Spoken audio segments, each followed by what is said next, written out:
Hi అండి. అందరు ఎలా ఉన్నారు? బాగున్నారా? అందరూ బాగుండాలని నేనైతే మనస్ఫూర్తిగా కోరుకుంటున్నానండి. ఈరోజైతే నేను ఉల్లిగడ్డ మామిడికాయ చేస్తున్నానండి. పుల్ల పుల్లగా కారం కారంగా చాలా టేస్టీగా ఉంటుందండి. తప్పకుండా ఒకసారి ట్రై చేయండి. దీనికోసం అయితే ఉల్లిపాయలు, మామిడికాయ, ఒక పచ్చిమిర్చి, కొద్దిగా కరివేపాకు తీసుకున్నాను. ఇప్పుడైతే ప్రాసెస్కి వెళ్దాము. ఇప్పుడు గిన్నె అయితే వేడైందండి. దీంట్లో 2 స్పూన్ల నూనె వేసుకుందాము.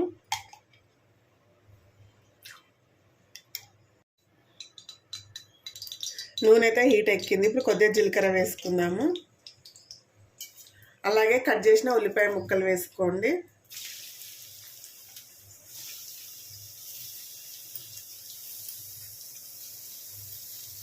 ఉల్లిపాయ ముక్కలు త్వరగా వేగడానికి అయితే కొద్దిగా సాల్ట్ వేసుకుందాము. తొందరగా మగ్గిపోతాయి. ఒక 5 మినిట్స్ మగ్గనివ్వండి. మూత పెట్టుకోండి. ఇప్పుడు చూడండి, ఉల్లిపాయ ముక్కలు అయితే మగ్గిపోయినాయి కదా. ఇప్పుడు కట్ చేసిన పచ్చిమిర్చి వేసుకుందాము. అలాగే కొద్దిగా కరివేపాకు వేసుకోండి.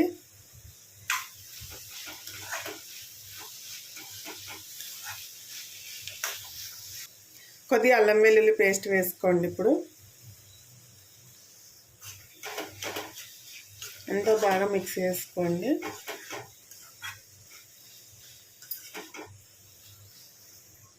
హాఫ్ టీ స్పూన్ పసుపు వేసుకోండి.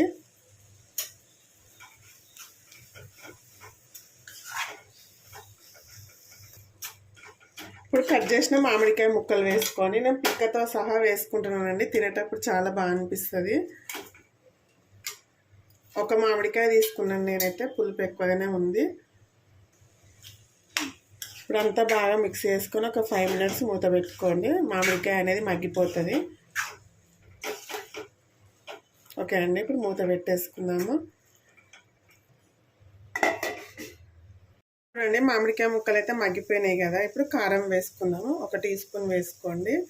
కొద్దిగా కారం ఎక్కువ పడుతుందండి, ఎందుకంటే మామిడికాయ పులుపు ఉంటుంది కదా. అలాగే సాల్ట్ వేసుకోండి. ఫస్ట్ ఉల్లిపాయ ముక్కలకు వేసుకున్నాం కదా, ఇప్పుడు చూసి వేసుకోండి. అలాగే కొద్దిగా జీలకర్ర పొడి వేసుకోండి. చాలా బాగుంటుందండి ఫ్లేవర్ ఇందులో అయితే. వేయించిన జీలకర్ర పొడి, కొద్దిగా ధనియాల పొడి వేసుకోండి. ఇప్పుడు అంతా ఒకసారి కలుపుకుందాము. మీకు వాటర్ కావాలంటే కొద్దిగా వాటర్ వేసుకొని ఉడికించుకోండి, లేకపోయినా బాగానే లేదండి. ఆనియన్స్లోకి వెళ్ళి వాటర్ వెళ్తుంది కదా, అదే గ్రేవీ లాగా సరిపోతుంది. దీన్ని ఇప్పుడు 10 మినిట్స్ సిమ్లో పెట్టి మగ్గనివ్వండి. సిమ్లో పెట్టి మగ్గిస్తే చాలా టేస్టీగా ఉంటుందండి. నేనైతే వాటర్ వేయట్లేదు, మీకు కావాలంటే వేసుకోండి. చూడండి, ఫైనల్గా కర్రీ అయితే రెడీ అయిపోయిందండి. ఇప్పుడు దీంట్లో కొద్దిగా కొత్తిమీర వేసుకున్నాము.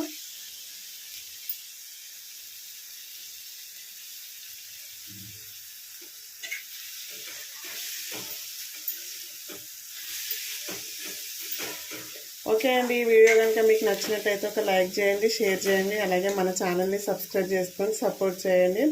Okay friends, bye. మరి తప్పకుండా ఒకసారి ట్రై చేయండి. కర్రీ అయితే చాలా టేస్టీగా ఉంటుందండి.